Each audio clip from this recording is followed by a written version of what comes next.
నమస్తే, నేను మీ కుప్ప పద్మిని. ఇన్నాళ్ళు మీ సపోర్ట్‌ని నాకందిస్తూ, మీ ప్రేమని నాకందిస్తున్న ప్రతి ఒక్కరికి కృతజ్ఞతలు. ఇప్పుడు చూడబోతున్న ఈ వీడియో కూడా ఖచ్చితంగా మీకు ఉపయోగపడుతుంది. లైక్, షేర్ అండ్ సబ్స్క్రైబ్ చేసి మీ ఇష్టాన్ని అలాగే మీ సపోర్ట్‌ని నాకందించండి. అలాగే ఈ వీడియో పట్ల మీ అభిప్రాయాన్ని కామెంట్ సెక్షన్‌లో కామెంట్ చేసి నాకు తెలియజేయండి. నమస్తే. నమస్తే. Welcome to our channel. నేను పద్మిని. ప్రస్తుతంతో పాటు వేదిక్ ఆస్ట్రాలజర్ అవినాష్ దాస్ గారు ఉన్నారు. మాట్లాడదాం. నమస్కారం అండి. నమస్కారం అండి. ఓం నమ శివాయ, ఓం నమో వెంకటేశాయ.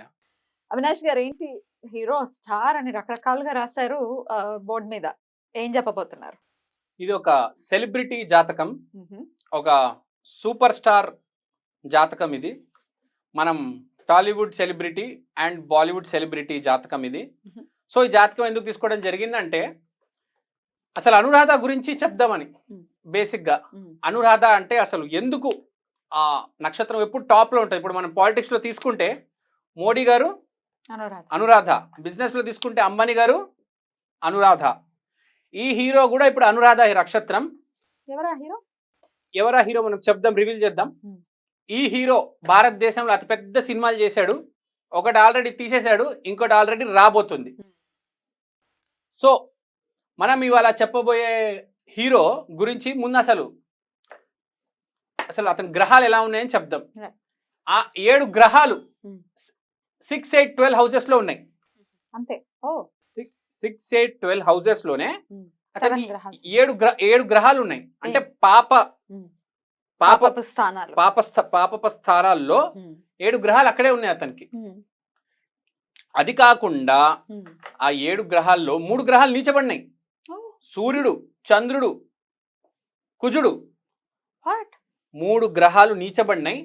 సూర్యుడు తులాలో ఉన్నాడు, చంద్రుడు వృశ్చికంలో ఉన్నాడు, మార్స్ కర్కాటకంలో. Yes, you are correct. 3 గ్రహాలు నీచబడి ఉన్నాయి, 7 గ్రహాలు పాప స్థానాల్లో ఉన్నాయి. కానీ ఒకటి గుర్తుపెట్టుకోండి, అతి చెత్తలో చెత్త జాతకం అసలు యాక్చువల్గా ఇది. కానీ ఎందుకు ఈ మనిషి ఇంత సూపర్ స్టార్ అయ్యారు అంటే అనురాధ ఒక్క నక్షత్రం చాలండి. నక్షత్రం ఇంత రోల్ ని ప్లే చేస్తుందండి. అనురాధాలు అందరు అనురాధాలు ఇట్లానే స్టార్లు అయ్యి ఉండాలి కాదు, చెప్తాను. ఆ గ్రహాల్లో బలం కూడా ఉండాలి. ఇప్పుడు ఒక విషయం చెప్తాను. గురువు కర్కాటకంలో ఉన్నప్పుడు ఒక సంవత్సరం ఉంటది. ఇప్పుడు సంవత్సరంలో పుట్టబోయే వాళ్ళందరూ పెద్ద యోగ జాతకులు కాదు. గురువు నీచంలో ఉన్నప్పుడు కూడా ఒక సంవత్సరం ఉంటది. అప్పుడు పుట్టే వాళ్ళు కూడా అంత నీచంగా ఏముండరు. మన గ్రహం ఎలా ఉంది అంటే హౌ ఈజ్ గురువు ఇంటర్నల్లీ, అంటే నీ గురు గ్రహం లోపల ఎలా ఉంది అనేది ఇంపార్టెంట్. సో ఈ మనిషికి కంపల్సరీ అనురాధ అనేది చాలా స్ట్రాంగ్ గా ఉంది. అందుకనే ఇతను వాళ్ళ ఇండియాలో అతిపెద్ద సూపర్ స్టార్, గ్లోబల్ ఐకాన్. ఈ హీరో గురించి ఒక విషయం చెప్తాను నేను. ఈ హీరో గారు బ్లడ్ టెస్ట్ చేయడానికి నాకు తెలిసిన మనిషి ఒక అతను ఉన్నాడు. అతను ఒక ల్యాబ్ ఉంది అతనికి, డయాగ్నోస్టిక్ సెంటర్ అంటారు కదా. సో అతను బ్లడ్ టెస్ట్ చేయించడానికి, బ్లడ్ శాంపుల్ తీసుకోవడానికి ఆ హీరో గారి దగ్గరికి వెళ్ళారు. జస్ట్ బ్లడ్ తీసుకొని వెళ్ళిపోవచ్చు కదా, టిప్పు 30,000 ఇచ్చారు. 30,000 రూపీస్. అంత పెద్ద మనసున్న మనిషి. ఎవరికైనా సరే ఇట్లా తీసి డబ్బులు ఇచ్చేస్తారు. ఎవరో చెప్పండి, సస్పెన్స్ చెప్తాను. అతని పేరు కుజుడు నీచంలో ఉంది కాబట్టి అతనికి ఆ పేరు వచ్చింది. అతని పేరే rebel star. So rebel star Prabhas. Correct. ఈ రెబెల్ అనే పేరు కుజుడు ఇచ్చాడు. సో మనం ఇక్కడ అర్థం చేసుకోవాలి, మార్స్ అనేది అతని జీవితంలో ఎంత స్ట్రాంగ్ ఉంది. ప్రభాస్ గారు మీరు చూడొచ్చు, ఎంత మాస్ హీరో. దానికి రీజన్ మార్సే, లేకపోతే అంత రెబెల్ హీరో అవ్వలేరు, రెబెల్ స్టార్ అని పేరు రాదు. నీచంలో ఉన్నాయని బాధపడాల్సిన అవసరం లేదు. ఇప్పుడు నీచంలో ఉన్నాయంటే వాళ్ళే రైజ్ అయ్యేది. ఇప్పుడు ప్రభాస్ గారి సినిమాలు చూసుకుంటే ఇప్పుడు ఛత్రపతి ఎంత కింద స్థాయిలో ఉంటారు, గుడిసెల్లో ఉంటారు, ఒకటేసారి రాజు అయిపోతారు. సో మనం ఎప్పుడు నీచ స్థాయిలో పాపస్థానంలో ఉన్న గ్రహాలు, నీచపడిన గ్రహాలని ఎప్పుడు తక్కువ చూపు చూడొద్దు. ఆ గ్రహాలు పైకి ఎదిగే శక్తి ఉంటది. మరి ఎప్పుడు ఉచ్చ స్థితి, గ్రహం బాగుంది, వీడు మంచి జాతకం అని అనుకోకూడదు. మనిషిలో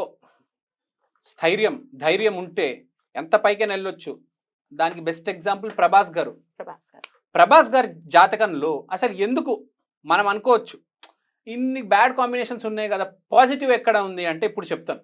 తన జాతకంలో 2 మంచి కాంబినేషన్స్ ఉన్నాయి. ఒకటి గురుడు రాహుతో ఉండడం, 2 శుక్రుడు బుధుడితో ఉండడం. శుక్రుడు బుధుడితో ఉన్నాడంటే he is an extremely good actor అండి. బుధుడు అంటే వెరీ గుడ్ యాక్టర్, శుక్రుడు అంటే స్టార్ ఫేమ్ ఇచ్చేది. సో అలాంటి మంది చాలా తక్కువ మంది ఉంటారు యాక్టింగ్ బాగా చేస్తూ అంత స్టార్డమ్ రావడం. దానికి రీజన్ ఇదే. శుక్రుడు ఎప్పుడైతే బుధుడితో వచ్చాడో అప్పుడు అతను పెద్ద స్టార్ చేస్తుంది. రెండోది మీరు అనుకోవచ్చు, సరే ఇతను స్టారే, టాలీవుడ్లోనే ఆగిపోవాలి, పాన్ ఇండియా ఎందుకు వెళ్ళాలంటే రీజన్ ఇది, గురు చండాల యోగం. గురు చండాల యోగం మరి ఎట్లా కన్సిడర్ చేస్తారు పాజిటివ్ యాంగిల్లో? అదే చెప్తున్నా. ఇప్పుడు నెగిటివ్ అయిపోయింది అనుకోండి, గురువుని రాహు చంపేస్తుంది. అదే పాజిటివ్ తీసుకున్నారు అనుకోండి, ఈ గురువుని 100,000 లక్షల రెట్లు రాహు చేసేస్తుంది. So this is the biggest advantage of Prabhas గారి జాతకం. గురువు రాహు కలిసి ఉన్నారు. సో కట్టలు తెంచి out of boundaries, Andhra Pradesh Telangana కాకుండా కర్ణాటక, తమిళనాడు, బాలీవుడ్ దాటి ఏకంగా ఇవాళ గ్లోబల్ ఐకాన్ అయిపోయారు అతను. చైనాలో, జపాన్లో కూడా సూపర్ హిట్ బాహుబలి సినిమా. ఇంకా రాబోయే మనకు ప్రభాస్ గారి సినిమా కల్కి సినిమా కూడా గ్యారంటీ బాగా ఆడుతుంది. భారతదేశంలో ఇంత పెద్ద సూపర్ స్టార్ రాలేదు, మళ్ళీ రారు. అంత ఈజీ కాదు. మళ్ళీ రావాలంటే మళ్ళీ అనురాధ నక్షత్రంలో ఎవరైనా పుట్టుండాలి, లేకపోతే ఇంపాసిబుల్ అండి. పాలిటిక్స్ లో మోడీ లాగా ఎవరు చేయలేరు, బిజినెస్ లో అంబానీ లాగా ఎవరు చేయలేరు. ఇప్పుడు దాకా 3 సార్లు ప్రైమ్ మినిస్టర్, అది కూడా ఈ టైంలో. అన్బిలీవబుల్ ఫీట్ అండి, అసలు ఇంపాసిబుల్. సిమిలర్గా ఇప్పుడు ప్రభాస్ గారు అచీవ్ చేసిన రికార్డులు 2,000 కోట్లు బాహుబలి, ఎవరేం చేయగలుగుతారు అసలు? మనం డ్రీమ్ కూడా చేయలేము. అదే లెవెల్. దానికి రీజన్ ఏంటంటే ఈ గురువు రాహునే ఆ 2,000 కోట్లకు రీజన్. ఇంకా అంత బాగా యాక్ట్ చేయడానికి ఇప్పుడు మనం చూస్తే బాహుబలిలో కావచ్చు, సలార్లో కావచ్చు, రీజన్ ఏంటంటే శుక్రుడు బుధుడితో ఉన్నాడు.